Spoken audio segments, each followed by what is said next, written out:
tidak amal agama, tidak percaya pada agama, nyesal kekal abadi selamanya dalam penyesalan di neraka. Orang-orang yang sudah amal agama, mereka menyesal kenapa kok kurang sungguh-sungguh. Nah, orang-orang yang akan dimasukkan surga, mereka nyesel karena ada sebagian waktunya yang tidak diisi dengan amalan. Seumpama saya isi semuanya dengan amalan, tentu derajat saya jauh-jauh lebih baik dari ini. Jadi kalau orang punya amalan yang akan disebutkan ini, akan ditolong oleh Allah untuk bisa ketemu bisa dengan Rasulullah Sallallahu Alaihi Wasallam. Di antara maknanya, kalau umat Nabi yang beriman dengan Nabi ketemu dengan Nabi, maknanya dia ini akan dapat syafaatnya Nabi, dapat keberuntungan dengan ketemu Nabi itu. Karena ada sebagian umat merasa sebagai umat Nabi, ternyata hari kiamat dia ini diusir, diboyongkan dari umat Nabi. Ada orang sudah begitu semangat menuju Telaga Kautsar untuk minta minum dari Nabi Sallallahu Alaihi Wasallam. Ingin ketemu Nabi, minta minum dari Nabi. Hadis-hadis sahih. Maka para malaikat mengusir mereka, enggak boleh mendekat ke Telaga Kautsar, tempatnya Nabi. Maka Rasulullah Sallallahu Alaihi Wasallam mengatakan kepada malaikat, kenapa kamu usir? Mereka kan umatku. Maka para malaikat bilang, ya Rasulullah, mereka selepas wafat engkau telah mengganti-ganti dan merubah-rubah agama.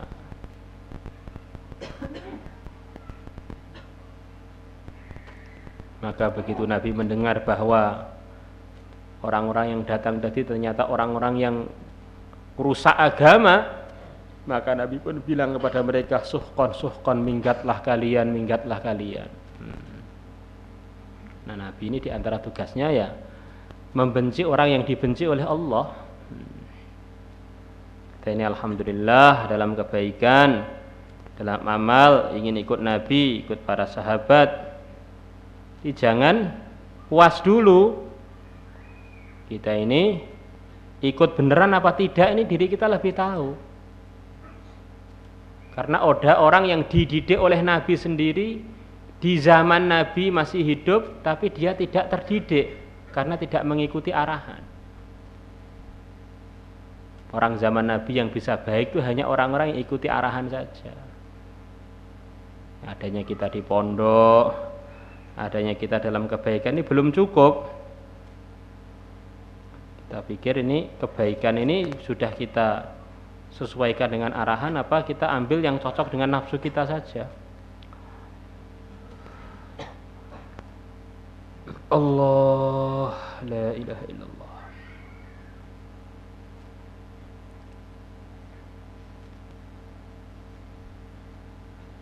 Ada cerita, ada orang dia ini dididik oleh Jibril, tapi malah jadi rusak, tidak terdidik, yaitu Musa Samiri. Ada orang dididik oleh Fir'aun malah jadi nabi. Jadi pendidikan itu begitu penting, tapi ada yang lebih penting dalam pendidikan itu, yaitu pilihannya Allah. Dipilih oleh Allah apa tidak? Fa Musa alladzi rabbahu Jibrilu kafiru wa Musa alladzi rabbahu Fir'aunu mursalu. Musa yang dididik oleh Jibril akhirnya kafir, jadi penyihir dan jadi kafir. Musa yang dirawat oleh Fir'aun akhirnya dipilih jadi utusannya Allah. Saya sudah mondok di tempat suasana 4 amal, ya itu suasananya bagus. Nih kamu itu bagus apa tidak itu yang tahu ya kamu itu.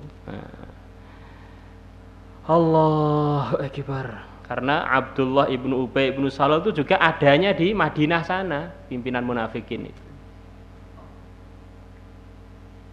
Suasana yang terbaik sepanjang masa adalah suasana zaman Nabi di Madinah. Itu pun ada orang-orang yang nggak dipilih oleh Allah untuk terdidik. Biar orang itu jangan puas dulu dengan suasana. Kamu itu ngambil faidah dari suasana apa tidak? Atau datang untuk merusak suasana. Fa'akthir, maka perbanyaklah min qiraati idza syamsu kuwirat, memperbanyak baca surat idza syamsu kuwirat wa idza samaa'u fatarat, dan surat idza samaa'u fatarat wa idza samaa'u syaqqat, dan surat idza samaa'u syaqqat. Wa in aradta, bila kamu menginginkan ayyunawwara wajhuka, untuk diberi cahaya wajhuka, muka engkau, fadawim, maka rutinlah ala qiyamil laili, mengerjakan salat malam. Ini diantara fadilahnya orang mengerjakan salat malam, Allah akan beri cahaya di muka dia. Cahaya apa? Cahaya kesolehan, cahaya ketakwaan. Walaupun orangnya tidak ganteng, walaupun orangnya tidak menarik, tapi karena dia ini punya amalan istiqomah salat malam, wajahnya itu dilihat tampak ini orang soleh atau solehah. Jadi kalau orang ini nggak pernah sholat malam, maka tidak ada janji untuk itu. Sepertinya ganteng, putih, bersinar, aslinya begitu itu mukanya, karena nggak pernah tahajud, ngelihat tok itu sudah mau muntah. Karena ada sinar kenakalan, sinar pelanggaran, sinar kemalasan. Wajahnya bukan bernur, ini berapi-api. Beda mukanya orang yang suka tahajud, memang beda. Allah, insya Allah semuanya tahajud, insya Allah. Imam Ahmad, di antara syaratnya orang belajar di tempat beliau diterima, syaratnya harus tahajud. Santri baru kok nggak tahajud, suruh boyong oleh Imam Ahmad. Mau belajar ilmunya Nabi kok nggak tahajud. Bukan kalau pergi ke warung, bukan kalau ngeluyur, nggak tahajud tok tuh diboyongkan oleh Imam Ahmad. Santri baru Al-Fatah bersih, boyong semua kalau ngikut ke Imam Ahmad. Nggak ada yang lulus. Jadi kita ini perasaan kita jadi pelajar agama. Ya ini karena saking lemahnya suasana zaman sekarang, perasaan kita ini sudah Masya Allah Subhanallah. Padahal sebetulnya na'udzubillah suasananya itu masih begitu lemah sebetulnya. Wa in aradta, bila kamu menginginkan, anta selama kamu selamat min adzabil qabri, dari siksa kubur, fahtaris, maka usahalah kamu menjaga diri atau berhati-hati, minan najasati, dari perkara-perkara yang najis.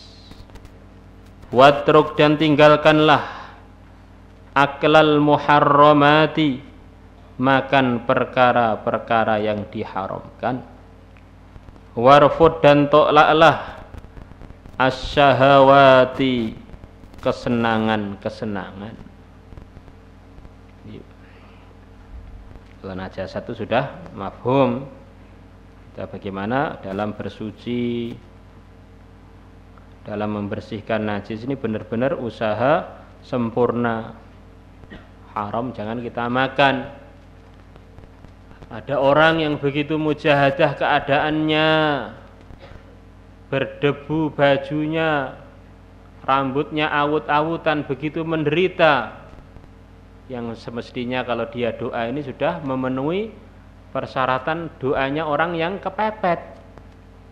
Dia doa ya Rabb, ya Rabb, ya Rabb, Ya Tuhanku, aku minta ini minta itu, fa anna yustajabulah. Bagaimana Allah akan mengabulkan untuknya? Ma'kaluhu haram, mashrabuhu haram, malbasuhu haram. Makanannya, minumannya, pakaiannya haram. Orang ini kalau makan minumnya haram, pakaiannya haram, walaupun keadaannya begitu kepepet, menderita, cemet, gepeng, Allah nggak gubris dia. Bahaya kan? Ini kadang-kadang nih orang ini mengumpulkan macam-macam kerugian. Sudah nggak kaya, nggak ganteng, nggak cantik lagi, sakit-sakitan, nyolongan pisan. Allah.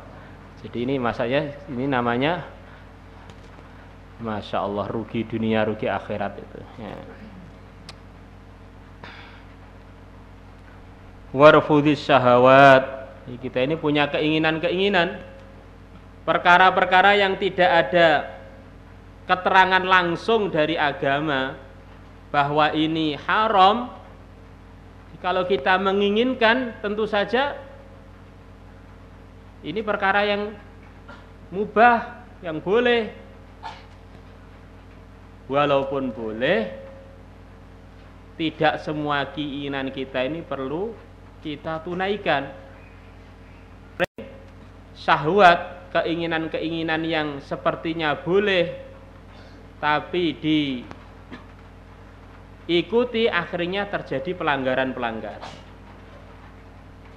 Suatu hari ada seorang ulama, dia bertamu pada seseorang, maka dia diberi makan. Biasanya dia ini tidak terlalu selera makan itu. Begitu melihat makanan yang disodorkan, dia begitu semangat untuk makan. Maka beliau langsung menahan dirinya. Ini ada hal yang nggak beres ini. Nafsu saya kok begitu tertarik pada makanan ini, ada apa ini? Padahal Allah berfirman, innan nafsa la ammaratum bisu. Sesungguhnya nafsu itu banyak memerintahkan keburukan. Maka ringkes cerita, ditanyakan kepada temannya itu, temannya juga belum ngecek dari mana makanan diurus-urus, ternyata makanan yang disodorkan tadi adalah makanan yang haram. Maka kita ini kok ke warung semangat atau ke ngeluyur semangat cocok dengan nafsu, itu biasanya gawat nih. Akhir-akhirnya ternyata di situ ada hal-hal yang merugikan kita. Allahu Akbar.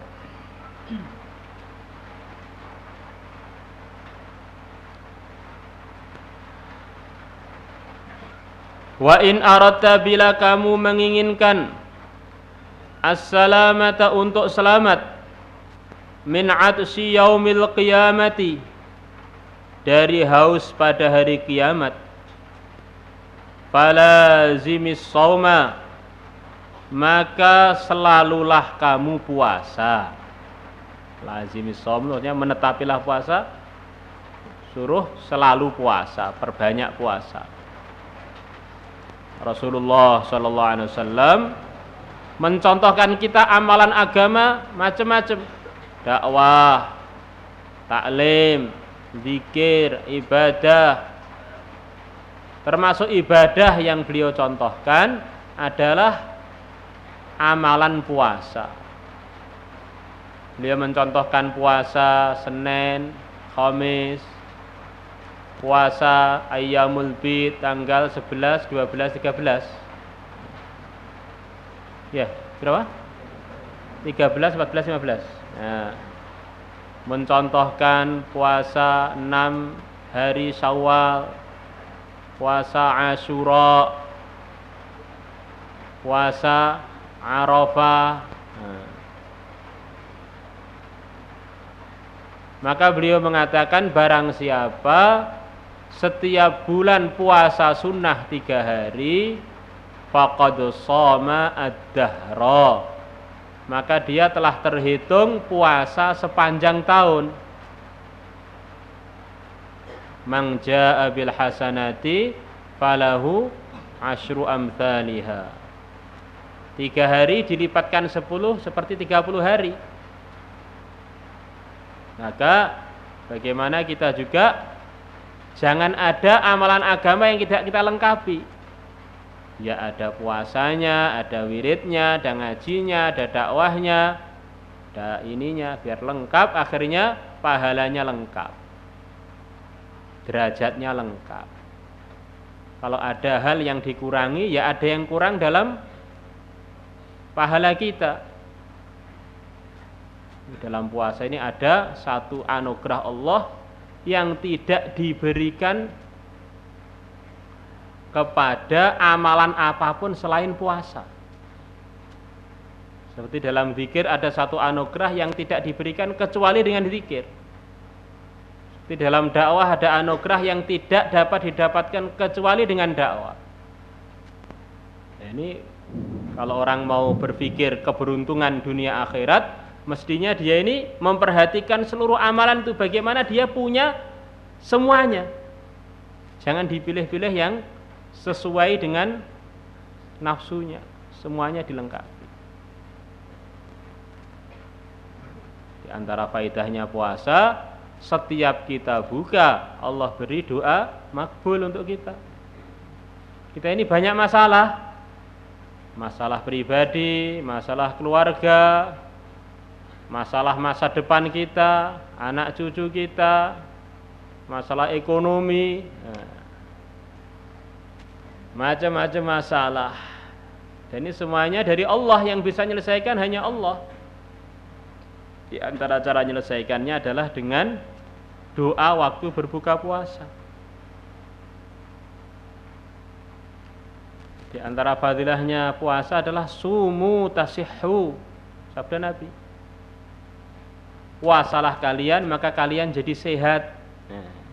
Orang-orang yang suka sakit-sakitan, suka loyo, suka gregesen, di antara obatnya adalah dengan sering berpuasa. Sumu tasihhu.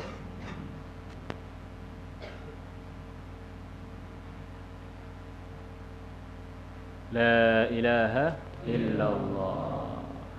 Penting. Walazimis shaum. Di antara fadilahnya puasa adalah untuk menahan nafsu yang melanggar. Semua orang punya nafsu, dan nafsu ini bukan satu aib. Yang aib itu adalah kalau nafsunya digunakan untuk melanggar. Jadi kalau orang punya nafsu itu menunjukkan dia ini onderdilnya normal. Jadi kalau dia ini melanggar dengan nafsunya, menunjukkan imannya kurang. Barang siapa mampu biaya kawin, nikahlah. Karena nikah ini lebih memejamkan mata dan lebih bisa menjaga farji.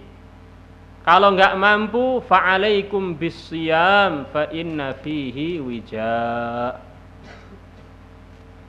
Maka kalau kamu enggak mampu untuk nikah atau belum waktunya nikah, tengah-tengah belajar begini ini, bagaimana solusinya? Perbanyak puasa, biar enggak lincak-lincak seperti sate dipanggang. Ini santri putra, santri putri begitu juga. Kok kira-kira sudah enggak konsentrasi ngaji, perbanyak puasa. Puasa biasa belum mempan, jauhi makanan yang bernyawa. Belum mempan lagi, minum air saja. Insya Allah loyo kamu.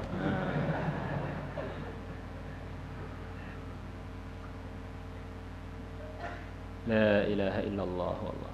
Orang ini seluruh underdealnya akan dituntut oleh Allah, mulai ujung kaki sampai ujung rambut, akan ditanya oleh Allah. Maka kita ini harus usaha dan usaha lagi untuk bisa mengontrol seluruh anggota tubuh kita. Di antara ngontrolnya adalah dengan puasa. Ini urusan ini, nasihat sudah kita dengar, arahan sudah kita dengar. Ini urusan orang kebelet itu obatnya hanya puasa. Kalau kamu belum melaktekan puasa dalam kehidupan, ya belum bisa tertahan. Wallahu a'lam.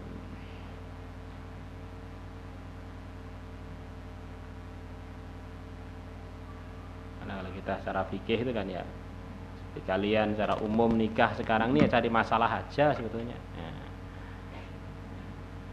Nah, solusinya bagaimana Pak? Banyak puasa. Nah, banyak puasa. Allahu Akbar. La ilaha illallah wallahu akbar.